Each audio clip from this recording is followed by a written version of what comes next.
welcome to season 2, the Sunshine and Star Show.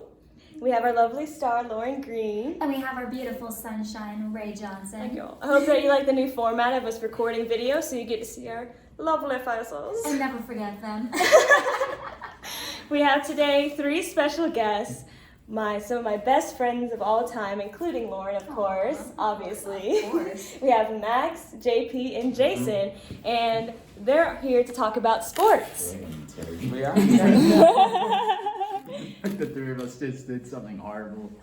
So welcome to the podcast, everyone. Yeah. Thank you for talking with us today. We're so excited to have you. Thank you. Thanks for allowing me. Maybe. No. Are you excited to be here, guys? We're excited to be here. Yes. I walked uphill both ways in the snow, literally. Just for us? Just for y'all. Don't you all? You love us that much? So I want you guys to briefly give an overview of the sport that you're quote-unquote an expert in and what got you interested in being passionate about that sport. I did this like the other day in class. Aren't you cool? Basically. So, who am I supposed to look at? You or the camera? The camera. Okay. That's our audience. That's the audience. So I got into basketball mainly because of my parents, because they were both big Knicks fans. So I grew into that type of family atmosphere. Yeah, so I've always been a big part of baseball ever since a kid, and now I'm officially working for the Red Sox. So I do have at least a tiny bit of expertise, not a lot, but just a little bit. So, now that I'm working for the Red Sox, I definitely think, it's, growing my love for the sport even more. I grew up a football fan. A lot of my dad's family side are Niners fans, so I have a big giant Niners fan base in my dad's side of the family. And growing up with football, it's sort of known as I sort of felt like this was sort of my favorite sport, mainly because I just happily inflicting pain on others. Wow. True Max. Gently. And sorry in advance if you hear a weird crinkling sound. It's because it's snowing outside for the first time ever in North Carolina for years. Yeah. So. I think, in the 2.5 years that we've been in college, I don't think it's ever snowed this much before. And Yeah. I'm from Florida, too. Yeah, no, I'm from here in North Carolina, as you guys already know from last season, and already knew Lauren's from Florida. Mm-hmm. And the last time it snowed was literally a year or 2 in February when my cousin and my uncle came to visit me. Mm-hmm. So it wasn't even this much. This is the most we've had in a long time. Although I'm sure that Jason and JP and Max can all agree that that is not the same sentiment for them where they're from. Yes. It's still like a No. regular day. Dealt with 8 inches last week. 8 Yeah. inches? Oh my gosh. Philly, this is okay. Back to interrogation. This is perfectly Back to fine. interrogation mode. Yes. So do you have a question for them, Lauren? Yes. So, in all the years that you've been following sports, are there certain teams you prefer over others, or what other teams do you like besides your own? Yeah, so I think generally speaking, at least from what I've seen, I'm sure what JP and Max has seen is that, it kind of depends on what area you're from, right? So in my case, I live in Boston, I'm from Boston, so I've always liked, the Boston, New England sports, right? Because the Patriots, they're technically the New England Patriots, even though they're 30 to 45 minutes south of Boston. So, I've always just had, love and, passion for them. Like I said, now that I work for one of the teams, unfortunately I can't really escape it now. But, outside of that, outside of Boston, outside of New England, I've also seen, I've kind of had a following for teams where I have a large amount of family. So the next place would be Kansas, since I have a lot of folks in Kansas.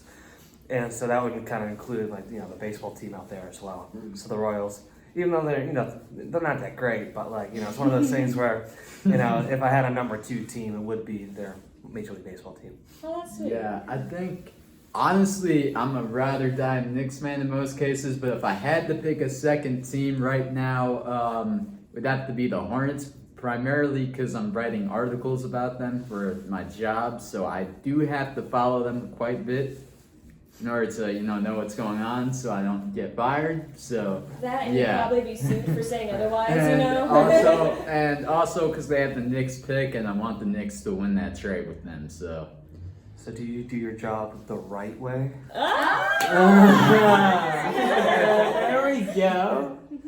What about you, Max? So for football is my favorite sport. So like I grew up as a Raiders fan and then as a Niners fan because growing up in California, especially and then in Oakland. So like the Bay Area has two teams, the Raiders and the Niners for the most part. Till the Raiders ended up moving, but like my whole dad's side of the family are Niners fans. So like generally speaking, like I'm a fan of like one team of each conference. So like I have Raiders for like the AFC conference, and I have Niners who are an NFC conference team. So because they're both Bay Area teams, which is where I was born and raised in San Francisco. Nice. I left my heart in San Francisco. Did you know that? Oh, didn't we all? I loved all of you guys' answers. So now I'm curious. This may be very hard because there's so many incredibly talented athletic people AKA in me. sports. And so who's your favorite pro player to follow? Well, he already retired. Does that count? Sure, of course. David Ortiz. Oh, yeah. Yeah, so he's now in the process of being inducted into the Hall of Fame. Because I think for him, like the voting, like just started for him to get like into the Hall of Fame. And unfortunately, with the whole voting process, for everybody, it's across all sports, it is a very like time-consuming process. It's very like paperwork-heavy process, and plus, I think with the way the MLB works, you have to be retired for like a certain amount of years, I think, in order to get inducted, just to get into the voting. And then hopefully, like the voting goes well in order for players to get in. And so I think voting for him just opened up recently, or is going to open up soon if it hasn't. But yeah, David Ortiz was just like basically like lived out the city of Boston. Because obviously, there's been a lot of tough times up in Boston within the last 10 years, aka like one of them being, the marathon bombings. And so especially during that process, it takes, like one person or a couple people to really like bring, like rally people together, right? Really rally the city. And so whenever I think of that moment, I think of David Ortiz 100%, right? He was just that face that, during a time of great like uncertainty, like he rallied everybody together. Plus, like he was just phenomenal on and off the field. Like and everything he did off the field, everything he did on the field. Just a great guy, like a ton of talent, and I will definitely never have a player like him again. At least in the city of Boston, anyway. Oh, absolutely. So, yeah. I think my mom would agree with you with that because she played softball for many years, and she always talked about how she loved Ortiz. What about you, JP? I think for me, first of all, I hate David Ortiz. I'm sorry. Yeah, you just go home now, all right? As a You Yankees go fan, home, JP. Hot take. But all things aside, I would say that's pretty tough because in terms of my favorite player, I like my favorite player is retired too, but he's been retired a lot longer. His name is Walt Frazier because I don't know who that is. yeah, no, you wouldn't know who he is, but I don't want to know who he is. yeah, he's a classic Knicks player from the 70s, but that's just because my parents had a bunch of like archive tapes of Knicks games, so I grew up watching him. But right now, I hate to say this, but my favorite athlete is Carmelo Anthony because he's my favorite Knicks player who I grew up watching. Even though he's not very like relevant now, but still, he's still my favorite player. He's still my basketball guy. I'm just thinking it's hilarious how you phrase it. I hate to say that this is my favorite player. Because I think most people don't like him as much as they did before he went to the Knicks. How I love him. I hate to say this is my preference. Because he's not really like an all-star anymore. He's not on the Knicks, so Yeah, that's fair. I just had to tease you. What yeah. about you, I Max? hate to say that I love him My so favorite player, much. hands down, like growing up watching like football, my favorite player is Charles Woodson, who was actually he played in Green Bay for first like half of his career, and then back half of his career he actually played for like the Oakland Raiders. So that was fun growing up watching him play, like being almost a shutdown corner, and then about like last year or 2 years ago he actually was able to retire. He's been retired for about 6 years now, but like last year, 2 years ago, he was able to get into the Pro Football Hall of Fame, which was actually a really awesome like speech for me to watch as a Charles Woodson fan. I'm in all the Hall of Fame. Nice. Round of applause. Applause all around. Yes. Jason's in the yes. high point all We're switching off interrogation mode, so Lauren can ask her Sorry. question. So, since you all are huge sports fans, how much experience did you have playing sports growing up? I like how they all looked at Jason. Wow. There's a lot of pressure right here. I don't know what to say. I mean, there's just there's just a lot riding on this moment. What do I do if I get it wrong? There is no right or wrong. No, I'm joking. No, there is a wrong. Right. You just got it wrong. Right. I get thrown out, right? But so I played baseball up to middle school, and then I wanted to try out for my high school football. Not football. I could never play football. Baseball. So I went to the top private Catholic all guys school in the central Massachusetts area, and so our baseball team was one of the best in the state. And so once I got to high school, I kind of knew I just didn't have enough talent to pursue that. So once I got to high school, I just kind of stopped and I watched and kind of helped out where I could. So at that point, once I got to high school, I kind of switched gears. I went from baseball to cross country. Yeah. So that it was such a huge difference, right? Going from hitting a ball with a bat to literally just using my legs and my feet, right? So Cue Fred Flintstone. right. Hate the Flintstones. And so at that point, I went from a team sport to still a team sport, but on more an individual level that gauge the greater good of the team, right? Jason, you just spiked all your teammates to win. We all know. Right. I just kind of got them in the ankles, right? And so I'm surprised nobody else did that to me afterwards. But that's not the point, right? And so it was definitely kind of neat to take that kind of pivot and then do something else that I wasn't used to. Nice. So yeah.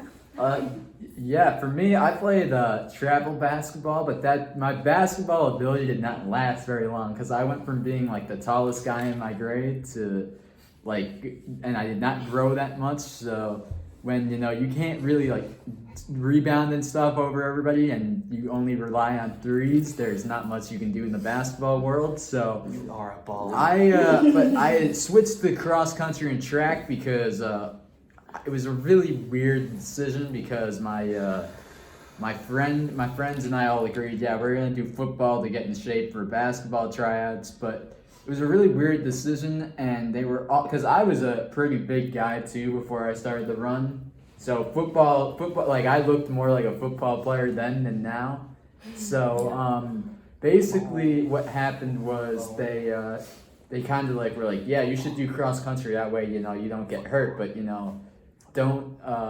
just don't expect to be the fastest guy. So it took me a while, but I sat down with a personal trainer and I got in the best shape possible and I ran cross country. Started running cross country and track. I'm running Nice. cross country. And to round it off? So growing up, I have played football, basketball, soccer, Max is a beast. golf, tennis. Water polo. Not water polo. Not water polo. Badminton. Football. I played basically all four major sports. Even cricket? Not cricket. Lacrosse. Chess. How about cheerleading? Not yet. So growing up, I was doing football, basketball, soccer, and tennis, and wrestling, and Polo. when I sort of that was sort of it when I started growing up, and then when I got to when I was getting that was sort of elementary school and middle school, and when I got to high school, I was gonna do football. Then my mom's like, I'm not signing the permission slip. So that football stopped right there once I got to 9th grade. Damn, I thought you were going to be an Fair NFL prospect. I was actually a really good receiver. I was actually a solid receiver, but It's just the ultimate rejection.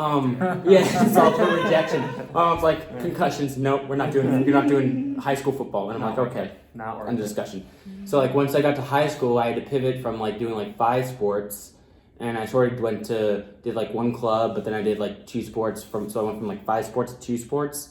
And during the 2 sports, I was doing rowing because my mom was encouraged me yeah, I'm not giving you the permission slips for football, but you know what you're gonna do? We're gonna live out my dream of you being a rower. And I'm like, okay, mom. So that was that. So I ended up rowing for 4 years. Anything, it was a love-hate relationship. It's great being on the water. The workouts were the worst thing in my life. Oh, I bet. And so I was on that team for 4 years. I was on the wrestling team for 1 year in high school, and I quit after 1 year because the conditioning was as horrible as I've ever experienced. Yeah. So I only did 1 year wrestling. So That's like, the problem. It's and then when I got like then college, it was sort of like, yeah, my mom's not here. I'm pivoting away from rowing, even though I know some people on the rowing team. You They're know like, what you you do? Yeah. should show, you should come out. But I'm like, you know what we should do? I think I'd rather have my weekends mostly free besides homework. Yeah, We it's should, fun. we should join the club mini golf team. Hey. Yeah. You know what? It's That sounds like a because- fantastic It's funny sport. next because I did the same. My dad was kind of like the same way. Like when I was younger, he was like, "Hey, you're gonna be a hockey player and lacrosse player." And after my first hockey game, I'm like, "No." Not doing it. The only difference is I stuck mine around for 4 years of torture, and my mom's like, yeah, we're still not, yeah, you can get concussions in rowing, but you know what? I'm still not going to give you the any football Your sign-ups conflicting because argument could have been like, "Hey, you would drown. I could drown in the boat, Mom." now. I wish I would have thought of that. I wish I would have thought of that during that time You span. get whacked in the head with a paddle. I witnessed that a couple of times. Mom, They get whacked in the head would with you a paddle. rather have me be in like the open water die or be on the field with a bunch of medical? You know what? Your pick. That would probably been a good argument. I wish I thought about that during that time span. I was sort of like, it's just one of those things where I just was like not going to get into 20-minute argument with her. And then I have one final question to ask. What is something that you've learned from playing sports and or watching sports that you don't think you would have learned if it hadn't been for what you played? Huh. That's like so good, right? Because there's so many answers we could give to this, right? Because there are like so many things you can learn from Winners never cheat. right. Just kidding. Some of like the best moments come out of facing different circumstances. Because the good thing about sports, it brings out a lot of different sides of people that we may have never seen without it. And so there's always how am I trying to say this? It's always okay to fail. It's always okay to lose. Because I think we live in a world where it's like you can never fail. You can always have to win. Like if you lose, you stink, right? And it's that's what's so unfortunate, right? Because I can say, in a more personal experience, right, off the field, off the court, off the track, or whatever, in my own personal, circumstances, I have failed, I have lost, et cetera, et cetera. So like, so many life lessons can be applied from the sport into our daily lives, and that's what's so great about it. We could obviously spend another 20, 40, 60 minutes talking about that, but I won't. So Yeah. I'll stop talking right there. Jeez, the greatest lesson I've ever learned playing sports. That's tough. I guess there was one motto that our cross-country coach here went by, which is defend the team. And I guess that kind of meant that, stick up for your teammates even if you don't like them, because you're going to be with them 6 days a week. Other than that, I'm trying to think of other ones. And I can't that's a think good of one. I can't That think is a of good any one. off the top of my head. Yeah, no, that's great. Max, any lessons that you've learned? Greatness is not defined what you do on the field. Greatness is defined sort of what I was going to say is off the field. It's sort of like anyone could have a great career off the field, but it's on the field, but what you do off the field, and we've seen this in the recent years, especially when it comes to NFL. People see it.